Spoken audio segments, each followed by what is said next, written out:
মাকে কেমন ভালোবাসে একটি ঘটনা শুনলে বুঝতে পারবে।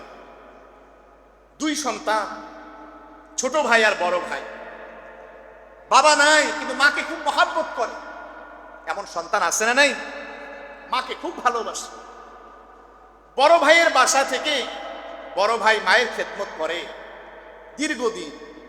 ছোট ভাই একদিন গিয়ে আবদার জানালো, রিকোয়েস্ট করছে, আবেদন জানাইছে, ভাই তুমি তো অনেক দিন মায়ের খেদমত করে অনেক সওয়াব কামাইলা, কিছু দিনের জন্য মা দুঃখিনীকে আমার বাসায় দাও না, আমি একটু মায়ের খেদমত করি, সওয়াব কামাই।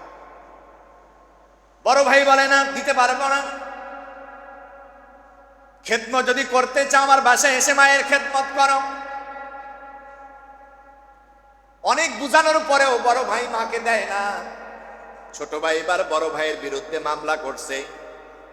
কোর্টে যখন ডাক দিয়েছে, বিচারক এবার ছোট ভাইয়ের পক্ষে রায় দিয়ে দিয়েছে, দীর্ঘদিন তুমি বড় ভাই মায়ের খেদমত করেছো, তোমার ভাই ছোট ছোট সন্তান, সেও তো চায় মায়ের খেদমত করার জন্য।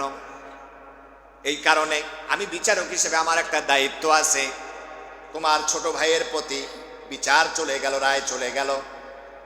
আজকে থেকে এতদিন পর্যন্ত তোমার ছোট ভাই তোমার মায়ের খেদমত করবে।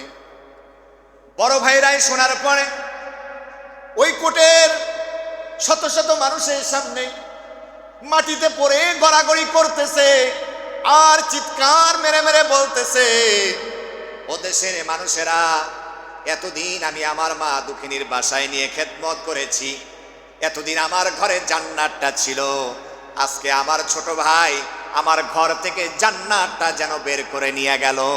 সুবহান! কেমন কথা দেখে।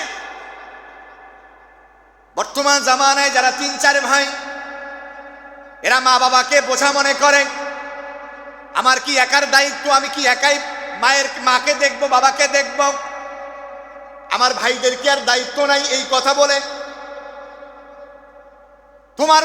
তুমি যে মায়ের গর্ভে তুমি আস্তে আস্তে করে মায়ের গর্ভের ভিতর থেকে দুনিয়ায় আসলা, তুমি কি একটা বার খেয়াল করেছো তোমার মা তোমাকে দুনিয়ায় আনতে গিয়ে কত কষ্ট করেছে? এই 4জন 5জন সন্তান, 8-10 জন সন্তান আগের জামানার মায়েরা দুনিয়া নিয়ে আসতো। এই 8-10 জন সন্তানের বেলায় কোনো মা কখনো এই কথা বলে নাই, আমি এরে 1 মাস পালবো, পরে আমি 1 সপ্তাহ পালবো, পরে আমি পালবো না, ওরে আমি দেখবো না এই সন্তানকে। কোনো মা কি এমন কখনো কথা কোনোদিন আপনারা শুনেছেন বলেছে? কখনো এমন কথা বলে নাই।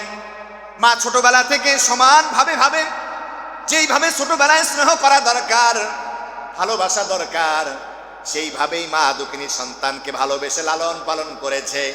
আর আজকে 3-4 ভাইয়ের হয়ে গিয়েছি, টাকা পয়সার অভাব নাই, তারপরেও মাকে বোঝা মনে করে, বাবাকে বোঝা মনে করে। ঠিক না প্রিয় ভাইয়েরা? হাতে পায়ে ধরে বলি, এমনটি করবেন না।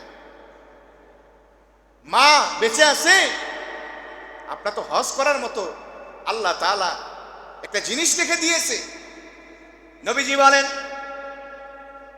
কোন সন্তান যদি কোনো মা বাবার চেহারার দিকে একবার নেক নজরে তাকায়, একবার তাকার কারণে একটা কবুল হজের সওয়াব।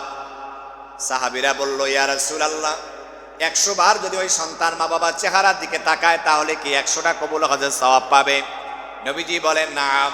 কোন সন্তান যদি মা বাবার চেহারার দিকে 100 বার নেক নজরে তাকায়, আল্লাহ পাক ওই সন্তানের আমল নামায় 100টা কবুল হজের সওয়াব লিখে দিবে।